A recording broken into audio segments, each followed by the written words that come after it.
Hello friends, स्वागत करता हूं आप सभी का आपके अपने YouTube channel Gopal study point में। और फ्रेंड्स, साइंस की सीरीज को कंटिन्यू रखते हुए आज हम अगेन आपके सामने वीडियो लेकर के आए हैं और इस वीडियो में हम महत्वपूर्ण प्रश्नों के ऊपर डिस्कस करेंगे। ये सभी क्वेश्चंस आपके प्रीवियस ईयर्स में पूछे गए क्वेश्चंस हैं, किसी न किसी एग्जाम में क्वेश्चंस पूछे गए हैं, तो ये वीडियो बहुत ही ज़्यादा महत्वपूर्ण होने वाला है। आपसे रिक्वेस्ट करूंगा वीडियो को शुरू से लास्ट तक देखना है, सभी क्वेश्चनों को आपको स्वयं से भी अटेम्प्ट करना है और यदि चैनल पर नए हैं तो चैनल को सब्सक्राइब करके बेल आइकन को ऑन कर देना है सो दैट आपको टाइमली नोटिफिकेशन मिलता रहे। तो चलिए फ्रेंड्स, स्टार्ट करते हैं आज का वीडियो सेशन। तो इसमें सबसे पहले नंबर का क्वेश्चन है, लेक्लांचे सेल के संदर्भ में सत्य कथन है। यानी कि लेक्लांचे सेल के विषय में हमें बताना है। तो इसमें फर्स्ट ऑप्शन दिया गया है कि लेक्लांचे सेल में अमोनियम क्लोराइड का विलयन भरा होता है। सेकेंड ऑप्शन है, इसमें कार्बन की छड़ ऋण ध्रुव की तरह तथा जस्ते की छड़ धन ध्रुव की तरह कार्य करती है। तो यहाँ पर फ्रेंड्स मैं आपको लेक्लांचे सेल के विषय में बताना चाहूँगा कि लेक्लांचे सेल में जो विलयन यानी कि सॉल्यूशन जो भरा होता है वो होता है अमोनियम क्लोराइड का, जो कि आपका ऑप्शन नंबर 1 बिल्कुल सही है। सेकंड, इसके विषय में मैं आपको बताना चाहूँगा कि इसमें जो कार्बन की छड़ होती है वो ऋण ध्रुव यानी कि निगेटिव पोल की तरह नहीं कार्य करती है, ये पॉजिटिव पोल की तरह कार्य करती है। किसकी तरह कार्य करती है? पॉजिटिव पोल की तरह कार्य करती है। जबकि जो जस्ते की छड़ है वो आपके निगेटिव पोल की तरह कार्य करती है, यानी कि ये इसमें उल्टा दिया है। तो ऑप्शन नंबर 2 हमारा क्या होगा? इनकरेक्ट होगा। अभी इसमें हम देखेंगे कि कौन सा हमारा ऑप्शन सही होगा। तो इसमें हमारा ऑप्शन नंबर ए बिल्कुल सही होगा, क्योंकि केवल एक ही स्टेटमेंट यानी कि पहला स्टेटमेंट ही हमारा करेक्ट है। अभी फ्रेंड्स मैं नेक्स्ट क्वेश्चन की ओर अप्रोच करूंगा। नेक्स्ट क्वेश्चन है हमारा, विद्युत धारा के संदर्भ में विचार करें। यानी कि इलेक्ट्रिक करंट के विषय में हमें बताना है। तो इसमें पहला ऑप्शन दिया गया है, किसी चालक में आवेश प्रवाह की दर को विद्युत धारा कहते हैं। दूसरा है, विद्युत धारा को अमीटर नामक यंत्र से मापा जाता है। और थर्ड है, एमीटर को परिपथ में समांतर क्रम में लगाया जाता है। तो यहाँ पर इलेक्ट्रिक करंट के विषय में बताया गया है। तो फ्रेंड्स, इलेक्ट्रिक करंट होता क्या है? इलेक्ट्रिक करंट क्या होता है कि किसी चालक में आवेश के प्रवाह की दर को हम इलेक्ट्रिक करंट कहते हैं। तो इसका मतलब जो हमारा पहला ऑप्शन है वो हमारा बिल्कुल सही हो जा रहा है। और दूसरा मैं आपको बताना चाहूँगा कि विद्युत धारा यानी कि इलेक्ट्रिक करंट की जो मेजरमेंट की जाती है वो प्रति सेकंड प्रवाहित आवेश की मात्रा से की जाती है। और ये किसके द्वारा की जाती है? ये एमीटर के द्वारा की जाती है, यानी कि आपका ऑप्शन नंबर 2 भी करेक्ट हो जाता है। अब थर्ड ऑप्शन के ऊपर पहुंचते हैं। तो एमीटर को परिपथ में समांतर क्रम में लगाया जाता है, ये गलत है, क्योंकि एमीटर को हमेशा जो परिपथ में सीरीज में लगाते हैं, किस में लगाते हैं? सीरीज में लगाते हैं, यानी कि श्रेणी क्रम में हम इसको लगाते हैं। तो यहाँ पर थर्ड ऑप्शन इसका इनकरेक्ट हो गया है। तो इस तरह से हमारे ऑप्शन नंबर 1 एंड 2 इसके सही होंगे। तो यहाँ पर हम देखेंगे कि इसमें जो आपका ऑप्शन नंबर ए है यानी कि स्टेटमेंट 1 एंड 2 इसके सही हैं। अभी फ्रेंड्स हम नेक्स्ट क्वेश्चन की ओर अप्रोच करेंगे और नेक्स्ट क्वेश्चन है हमारा, परमाणु क्रमांक का प्रतिपादन दिया था। तो यहाँ पर आप देखेंगे इसमें ऑप्शंस में दिए गए हैं रदरफोर्ड, बोरबरी, थॉमसन, मोजले। तो परमाणु क्रमांक का प्रतिपादन किया था। तो किसने किया था? तो यहाँ पर मैं आपको बताना चाहूँगा कि जो वैज्ञानिक हमारे मोजले हुए हैं उन्होंने एक्स किरणों के स्पेक्ट्रम के अध्ययन के द्वारा तत्वों के एक नवीन लक्षण यानी कि परमाणु क्रमांक का प्रतिपादन किया था। तो यहाँ पर इसका जो राइट आंसर होगा वो होगा आपका ऑप्शन नंबर डी, मोजले ने। तो परमाणु क्रमांक का प्रतिपादन किसने किया था? मोजले ने किया था। तो राइट आंसर इसका होगा ऑप्शन नंबर आपका डी। अभी नेक्स्ट क्वेश्चन की ओर बढ़ेंगे। नेक्स्ट क्वेश्चन है हमारा, घर्षण बल के संदर्भ में विचार कीजिए। यानी कि घर्षण बल के विषय में हमें बताना है। तो इसमें फ्रेंड्स आप देखेंगे कि घर्षण बल में पहला जो इसमें दिया गया है ऑप्शन नंबर जो 1 दिया गया है, घर्षण बल तब उत्पन्न होता है जब दो वस्तुएं परस्पर संपर्क में होती हैं। सेकंड ऑप्शन है, यद्यपि घर्षण बल के कारण हमारी बहुत ऊर्जा बर्बाद होती है तथापि घर्षण बल हमारे दैनिक जीवन में बहुत उपयोगी होता है। थर्ड है, फर्श पर खड़े होना, पेन द्वारा कागज पर लिखना आदि घर्षण बल के कारण ही संभव होता है। तो फ्रेंड्स यहाँ पर मैं आपको बताना चाहूँगा फ्रिक्शन फोर्स के विषय में, घर्षण बल के विषय में। तो इसमें जब भी एक वस्तु को यानी कि किसी वस्तु की सतह से दूसरी वस्तु की सतह के संपर्क में रखकर, यानी कि जब किसी एक वस्तु को दूसरी वस्तु की सतह के संपर्क में रखकर गतिशील किया जाता है, अर्थात यदि हम ऐसे बोलें कि दो वस्तुओं को परस्पर रगड़ा जाता है, तब एक बल अस्तित्व में आता है और इस बल को ही हम क्या बोलते हैं, घर्षण बल कहते हैं। तो यहाँ पर आप देखेंगे कि हमारा पहला ऑप्शन यानी कि घर्षण बल तब उत्पन्न होता है जब वस्तुएं दोनों आपस में संपर्क में होती है, तो पहला बिल्कुल ऑप्शन सही है। दूसरा है यद्यपि घर्षण बल के कारण हमारी बहुत ऊर्जा बर्बाद होती है, तथापि घर्षण बल हमारे दैनिक जीवन में बहुत उपयोगी है, ये भी बिल्कुल सही है। और थर्ड है फर्श पर खड़े होना, पेन द्वारा कागज पर लिखना घर्षण बल के कारण ही संभव है, ये भी बिल्कुल सही है, क्योंकि घर्षण बल यदि नहीं होता तो ये चीज़ संभव नहीं होती। तो इस तरह से इसमें जो राइट आंसर होगा वो होगा फ्रेंड्स आपका ऑप्शन नंबर बी, इस क्वेश्चन का बिल्कुल सही आंसर होगा। तो उम्मीद करता हूँ फ्रेंड्स आपको सभी चीज़ें समझ आ रही होगी, और यदि आपको चीज़ें समझ आ रही है, ये वीडियो आपके लिए हेल्पफुल हो रही है, तो वीडियो को लाइक करके आप वीडियो को शेयर कर सकते हैं। और फ्रेंड्स अपना जो रिस्पॉन्स है, अपनी जो फीडबैक है, वो आप कमेंट बॉक्स में लिख सकते हैं। तो चलिए फ्रेंड्स नेक्स्ट क्वेश्चन की ओर बढ़ते हैं। नेक्स्ट क्वेश्चन है हमारा, प्रत्यास्था के संदर्भ में विचार करें। यानी कि प्रत्यास्था के संदर्भ में हमें बताना है कि प्रत्यास्था के विषय में क्या क्या स्टेटमेंट पूछा गया है। तो प्रत्यास्था में पहला नंबर का ऑप्शन है, प्रत्यास्था पदार्थ का वह गुण है जिसके कारण वस्तु अपने ऊपर लगाए गए बाह्य बल से उत्पन्न किसी भी प्रकार के परिवर्तन का विरोध करती है। दूसरा है, प्रत्यास्था की सीमा में किसी वस्तु में उत्पन्न विकृति लगाए गए बल के अनुक्रमानुपाती होती है। तो फ्रेंड्स यहाँ पर मैं आपको बताना चाहूँगा कि प्रत्यास्था यानी इलेक्ट्रिसिटी सीमा के अंतर्गत किसी प्रत्यास्थ पिंड की आकृति में हुए परिवर्तन का परिमाण यानी कि उसका मैग्नीट्यूड होती है, उस पर लगाए गए बल के समानुपाती होता है।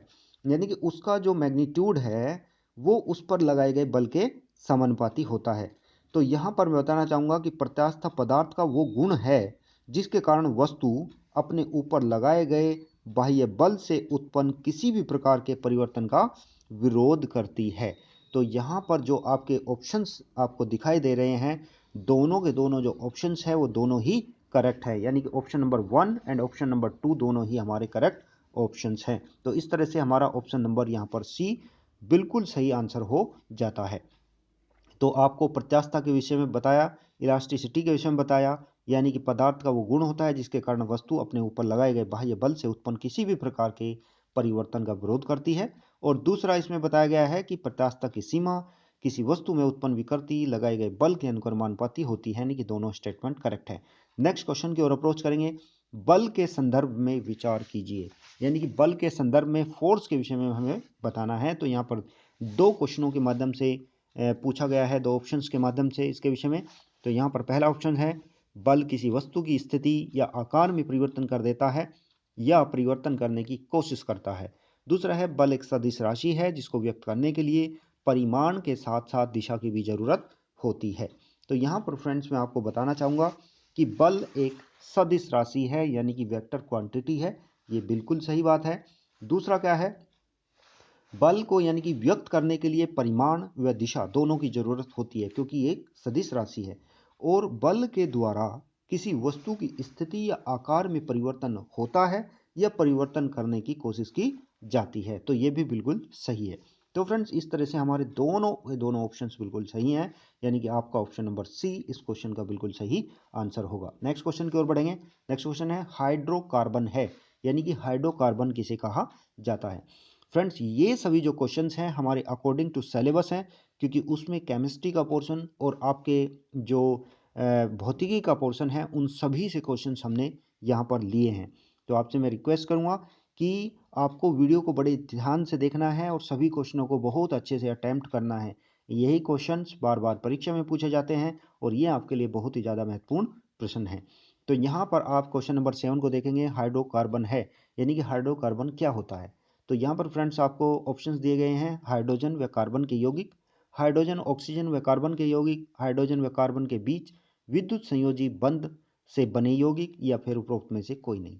तो हाइड्रोकार्बन के विषय में मैं आपको बताना चाहूँगा कि वे यौगिक जो केवल कार्बन तथा हाइड्रोजन से मिलकर बने होते हैं हाइड्रोकार्बन कहलाते हैं। तो सबसे पहले ये डेफिनेशन क्लियर हो गई है। उसके बाद कार्बन परमाणु आपस में संयोग करके एक लंबी श्रृंखला यानी कि लॉन्ग चेन बना सकते हैं, जबकि कार्बन परमाणु हाइड्रोजन के साथ संयोग करते हैं तो हाइड्रोकार्बन बनते हैं। तो ये हमें याद रखना है। तो इस तरह से इसमें जो राइट आंसर होगा फ्रेंड्स वो होगा आपका ओनली ऑप्शन नंबर ए, यानी कि हाइड्रोजन व कार्बन के यौगिक होते हैं हाइड्रोकार्बन। नेक्स्ट क्वेश्चन की ओर अप्रोच करेंगे। प्रकृति में कार्बन के यौगिक सर्वाधिक मात्रा में पाए जाते हैं, इसका प्रमुख कारण है क्या, मेन रीजन है। तो यहाँ पर ऑप्शन दिया गया है 1 नंबर में कार्बन की बाहरी कक्षा में 4 इलेक्ट्रॉन होते हैं, दूसरा इसमें श्रृंखलन का गुण पाया जाता है। तो फ्रेंड्स यहाँ पर मैं आपको बताना चाहूँगा कि इसमें कि प्रकृति में जो पाए जाने वाले अधिकतर जो जैविक पदार्थ हैं उसमें कार्बन पाया जाता है और कार्बनिक यौगिकों में मजबूत कार्बन कार्बन बंध उपस्थित होते हैं, यानी कि कार्बन कार्बन बंध उपस्थित होते हैं, कार्बन कार्बन बॉन्ड उपस्थित होते हैं जो जुड़कर के एक लंबी श्रृंखला यानी कि लॉन्ग चेन बनाते हैं। और इस गुण को हम श्रृंखलन कहते हैं। क्या कहते हैं? श्रृंखलन कहते हैं। और प्रकृति में कार्बनिक यौगिकों की प्रचुरता का एक मुख्य कारण इसमें श्रृंखला का गुण है। साम्यता का गुण के कारण भी हाइड्रोकार्बन प्रकृति में प्रचुर मात्रा में मिलते हैं। तो यहाँ पर आपका जो ऑप्शंस नंबर इसके जो ऑप्शन होंगे वो होंगे पहला और दूसरा, दोनों ही ऑप्शंस बिल्कुल सही है, यानी कि ऑप्शन नंबर सी इस क्वेश्चन का बिल्कुल सही आंसर होगा। नेक्स्ट क्वेश्चन की ओर बढ़ेंगे। साबुनीकरण है, यानी कि साबुनीकरण क्या होता है। तो फ्रेंड्स साबुनीकरण के विषय में मैं आपको बताना चाहूँगा कि जब तेल या फिर वसा को सोडियम हाइड्रोक्साइड के घोल में गर्म किया जाता है तो उसके अणु विघटित होकर संबद्ध वसा अम्ल या ग्लिसरॉल के सोडियम लवण बनाते हैं। तो इस प्रक्रिया को हम क्या कहते हैं? साबुनीकरण की प्रक्रिया कहते हैं। तो इस तरह से फ्रेंड्स जैसा कि हम ऑप्शन नंबर ए में देख रहे हैं कि तेल या वसा को सोडियम हाइड्रोक्साइड के घोल में गर्म करते हैं तो साबुनीकरण की प्रोसेस होती है। तो यहाँ पर जो ऑप्शन नंबर इसका ए होगा वो बिल्कुल सही आंसर होगा, यानी कि option number A is the correct answer. जबकि तेल या वसा को अमोनियम हाइड्रोक्साइड में गर्म करना या फिर तेल या वसा को अम्लीय घोल में गर्म करना ये सही नहीं है, ओनली ऑप्शन नंबर इसका ए है वो बिल्कुल सही आंसर होगा इसका। नेक्स्ट क्वेश्चन की ओर बढ़ेंगे। रबर के संदर्भ में विचार कीजिए, यानी कि रबर के संदर्भ में हमें बताना है कि रबर दो प्रकार का होता है, प्राकृतिक व संश्लेषित। दूसरा है प्राकृतिक रबर, रबर के वृक्ष से लेटेक्स के रूप में प्राप्त किया जाता है। थर्ड है प्राकृतिक रबर आइसोप्रीन का बहुलक यानी कि पॉलीमर होता है। तो यहाँ पर फ्रेंड्स आपको रबर के विषय में बताना है क्योंकि हमने सभी टॉपिक से क्वेश्चंस उठाए हैं, या साबुनीकरण यानी कि केमिस्ट्री का टॉपिक हो या रबर के विषय में प्राकृतिक रबर या फिर आपका कृत्रिम रबर या संश्लेषित रबर के विषय में हो या फिर आपके हाइड्रोकार्बन्स के विषय में हो या प्रत्यास्थ इलास्टिसिटी हो या फोर्स हो या फ्रिक्शन फोर्स हो या न्यूटन के नियम हो, गति के नियम हो, जड़त्व हो, इनर्शिया हो, सभी टॉपिक्स से हमने क्वेश्चंस को यहाँ पर लिया है और जो मेन क्वेश्चन बनते हैं उन सभी क्वेश्चनों को हमने इस वीडियो में इंक्लूड किया है। तो आपको फ्रेंड्स ये वीडियो को बहुत ही ग्रेविटी के साथ में देखना है क्योंकि ये वीडियो आपके लिए बहुत ही ज़्यादा महत्वपूर्ण होने वाली है। तो फ्रेंड्स यहाँ पर मैं आपको बताना चाहूँगा कि रबर प्रकृति में पाए जाने वाला एक बहुलक है, यानी कि पॉलीमर होता है, जिसे रबर के वृक्ष से लेटेक्स के रूप में प्राप्त किया जाता है। इस बहुलक का मोनोमर आइसोप्रीन होता है और रबर को कृत्रिम विधि से संश्लेषित किया जाता है। तो यहाँ पर फ्रेंड्स मैं आपको बताना चाहूँगा, तो इस तरह से जो उसके राइट आंसर होंगे फ्रेंड्स वो होंगे आपके ऑप्शन नंबर डी, यानी कि जैसा कि पहला ऑप्शन हमें दिया गया है बिल्कुल सही है, दूसरा ऑप्शन दिया गया है बिल्कुल सही है और तीसरा ऑप्शन भी बिल्कुल सही है। तो इस तरह से हमारे तीनों के तीनों ऑप्शन इसके करेक्ट होंगे। नेक्स्ट क्वेश्चन की ओर बढ़ेंगे। प्लास्टिक किसे कहते हैं। अब प्लास्टिक के विषय में बताऊंगा कि प्लास्टिक किसे कहते हैं। प्लास्टिक एक बहुलक है, यह गर्म करने पर मुलायम हो जाता है, इसे इच्छित रूप से ढाला जा सकता है। पॉलीविनाइल क्लोराइड और बेकेलाइट प्लास्टिक के उदाहरण हैं। तो फ्रेंड्स यहाँ पर मैं आपको बताना चाहूँगा कि जो प्लास्टिक होता है, यानी कि प्लास्टिक ऐसे बहुलक हैं जिन्हें आसानी से किसी भी आकार में ढाला जा सकता है। एथीन के एक या अधिक हाइड्रोकार्बन्स परमाणु को प्रतिस्थापित करने से प्राप्त मोनोमर, यानी कि जो उसकी मेन इकाई होती है, का बहुलीकरण करके प्लास्टिक को हम प्राप्त करते हैं और इसे गर्म करने पर किसी भी इच्छित आकार में ढाला जा सकता है। ठंडा होने पर वह ढाले गए आकार को बनाए रखता है। इस प्रकार प्लास्टिक का जो उपयोग है हम किस किस में कर सकते हैं? पीवीसी पाइप बनाने में या पॉलीस्टाइन फोम आदि बनाने में हम प्लास्टिक का प्रयोग करते हैं। तो इस तरह से फ्रेंड्स इसके तीनों ही ऑप्शंस करेक्ट हो जाते हैं, यानी कि आपका ऑप्शन नंबर सी इस क्वेश्चन का बिल्कुल सही आंसर होगा, यानी कि उपयुक्त तीनों हमारे स्टेटमेंट करेक्ट हो जाते हैं। अभी नेक्स्ट क्वेश्चन की ओर बढ़ेंगे। नेक्स्ट क्वेश्चन है पॉलिस्टर का क्या उपयोग है, यानी कि पॉलिस्टर किस रूप में प्रयोग किया जाता है। जो यह एक रासायनिक रेशा है, इसका प्रयोग कपड़ा बनाने में, नौकाओं का पाल बनाने में किया जाता है। तो यहाँ पर फ्रेंड्स मैं आपको पॉलिस्टर के विषय में बताना चाहूँगा कि पॉलिस्टर अनेक प्रकार का कपड़ा बनाने में तथा होज पाइप आदि तैयार करने में यानी कि बनाने में प्रयुक्त किया जाता है। तो यहाँ पर इसका ऑप्शन होगा ऑप्शन नंबर 2, यानी कि ऑप्शन नंबर 20 का सही होगा, क्योंकि पहला ऑप्शन और दूसरा ऑप्शन बिल्कुल सही हमारे सही हैं। नेक्स्ट क्वेश्चन की ओर बढ़ेंगे। नेक्स्ट क्वेश्चन है हमारा ग्रेफाइट के बारे में सत्य कथन है, यानी कि ग्रेफाइट के विषय में हमें बताना है। तो फ्रेंड्स यहाँ पर मैं आपको बताना चाहूँगा कि ग्रेफाइट में पहला ऑप्शन दिया गया है कि ये मुलायम होता है और देखने में काला चमकदार दिखाई देता है। दूसरा है ये ऊष्मा का कुचालक होता है। तो फ्रेंड्स मैंने इससे पहले भी एक बार ग्रेफाइट के विषय में आपको बताया था कि ग्रेफाइट काला, चमकदार एवं मुलायम होता है और इसकी जो ऊष्मीय चालकता है वो मध्यम यानी कि अच्छी होती है। तो यहाँ पर आप देखेंगे कि पहला नंबर का जो ऑप्शन है वो ही बिल्कुल सही है, क्योंकि ये सेकंड ऑप्शन में क्या दिया है कि ये कुचालक होता है जबकि ये सुचालक होता है, यानी कि दूसरा ऑप्शन हमारा सही नहीं होगा। तो यहाँ पर ऑप्शन नंबर ए ही इस क्वेश्चन का सही आंसर बनेगा। नेक्स्ट क्वेश्चन की ओर बढ़ेंगे। नेक्स्ट क्वेश्चन है हमारा हीरा का मुख्य गुण है, यानी कि हीरा के डायमंड का जो मेन प्रॉपर्टी है वो क्या होती है। तो यहाँ पर पहले ऑप्शन में दिया गया है कि हीरा अत्यधिक कठोर होता है। दूसरा, शुद्ध हीरा पारदर्शक व रंगहीन होता है। तीसरा, हीरा ऊष्मा का अच्छा चालक होता है। तो फ्रेंड्स यहाँ पर मैं आपको बताना चाहूँगा कि हीरा जो होता है, डायमंड जो होता है, वो अत्यधिक कठोर एवं पारदर्शक होता है और इसकी ऊष्मीय चालकता बहुत ही उच्च होती है। तो यहाँ पर आप देखेंगे इसका जो ऑप्शन नंबर जो बी होगा, यानी कि तीनों के तीनों जो हमारे ऑप्शंस हैं वो तीनों के तीनों क्या होंगे, बिल्कुल सही इसके आंसर होंगे। तो राइट आंसर होगा इसका ऑप्शन नंबर बी, यानी कि ऑप्शन नंबर बी में क्या होगा, 1, 2 एंड 3 तीनों ही सही हैं। तो यहाँ पर राइट आंसर हुआ इसका option number B. Next question की ओर बढ़ेंगे। नेक्स्ट क्वेश्चन है हमारा और लास्ट क्वेश्चन रहेगा इस वीडियो का कि किसी तत्व के विभिन्न अपर रूप हो सकते हैं, अपर रूप के बारे में सत्य कथन है। तो पहला ऑप्शन है ये भौतिक रूप से समान होते हैं लेकिन रासायनिक रूप से भिन्न होते हैं। दूसरा है रासायनिक रूप से समान होते हैं लेकिन इनके भौतिक यानी कि फिजिकल प्रॉपर्टी अलग अलग होती हैं। तीसरा है हीरा और ग्रेफाइट कार्बन के अपर रूप हैं। तो यहाँ पर फ्रेंड्स मैं आपको बताना चाहूँगा कि इसमें जैसा कि दिया गया है किसके तत्वों के अपर रूप के विषय में, तो किसी तत्व के प्रकृति में एक से अधिक रूप पाए जाते हैं जिन्हें तत्वों का क्या बोलते हैं, अपर रूप कहते हैं। यानी कि एक से अधिक जो रूप पाए जाते हैं उन्हें हम तत्वों का क्या बोलते हैं, अपर रूप कहते हैं। भौतिक रूप से ये भिन्न हो सकते हैं परंतु रासायनिक गुण इनके क्या होते हैं, समान होते हैं। तो ऐसे तत्वों का सबसे अच्छा जो एग्जाम्पल है वो है कार्बन, जो कि दो रूपों में पाया जाता है, जिसमें आपका एक होता है हीरा और दूसरा होता है आपका ग्रेफाइट, और इस घटना को ही हम अपर रूपता कहते हैं। तो फ्रेंड्स यहाँ पर इस तरह से इसका जो राइट आंसर बनेगा फ्रेंड्स वो बनेगा आपका ऑप्शन नंबर बी, यानी कि आपका स्टेटमेंट 2 एंड 3 सही है। स्टेटमेंट 2 एंड 3 सही है क्योंकि यहाँ पर फिजिकल रूप को समान बोला गया है जबकि रासायनिक रूप क्या होते हैं, समान होते हैं, रासायनिक गुण उनका समान होता है। तो इस तरह से हमारा जो राइट आंसर होगा वो होगा फ्रेंड्स आपका ऑप्शन नंबर बी, यानी कि स्टेटमेंट 2 एंड 3 इस क्वेश्चन का बिल्कुल सही आंसर होगा।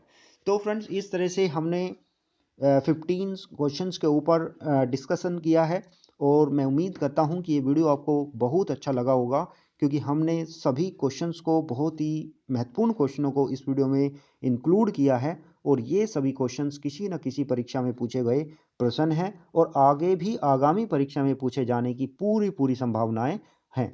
तो फ्रेंड्स यदि आपको वीडियो अच्छा लगा है तो वीडियो को लाइक कीजिए, शेयर कीजिए और फ्रेंड्स अपना जो कीमती जो आपका फीडबैक है वो आप कमेंट बॉक्स में लिख सकते हैं। तो चलिए फ्रेंड्स मिलते हैं नेक्स्ट वीडियो में, तब तक के लिए आपका दिन शुभ हो, मंगलमय हो और इसी शुभकामना के साथ आपका बहुत बहुत धन्यवाद। Thanks for watching this video.